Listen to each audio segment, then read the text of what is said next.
ఆ సాల్ట్ కూడా ఆ ఎగ్ చికెన్ మొత్తం మ్యారినేట్ అయ్యేలా కలుపుకొని తర్వాత ఒక టీ స్పూన్ పెప్పర్ పౌడర్ తీసుకోవాలండి. వైట్ పెప్పర్ పౌడర్ అయితే చాలా బాగుంటుంది, స్పైసీగా ఉంటుందండి చికెన్. చికెన్ మొత్తంలో ఆ పెప్పర్ పౌడర్, సాల్ట్, ఎగ్ బాగా కలిసేలాగా మనం కలుపుకోవాలండి. పైకి కిందకి కూడా చికెన్ మొత్తం కలుపుకొని బౌల్లో కొంచెం మనం 3/4 ఆఫ్ కార్న్ఫ్లోర్ పౌడర్ తీసుకోవాలండి. 3/4 ఆఫ్ కార్న్ఫ్లోర్ తీసుకోవాలి. కార్న్ఫ్లోర్ తీసుకున్నాక కూడా బాగా మ్యారినేట్ చేసుకోవాలండి. కార్న్ఫ్లోర్ని ఎక్కడ మనకి గుంటలు లేకుండా కలుపుకోవాలి. అలాగే 1/2 కప్పు మైదా తీసుకోవాలండి. మైదా కూడా బాగా కలపాలి.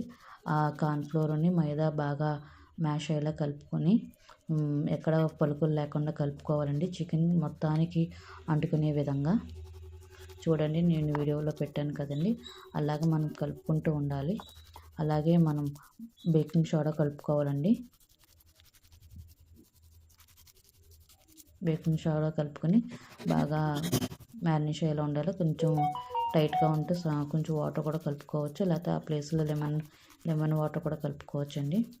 చూడండి, నేను వీడియోలో చూసిన ప్రకారం కలుపుకోవాలి. ఆ తర్వాత బౌల్లో ఆయిల్ని హీట్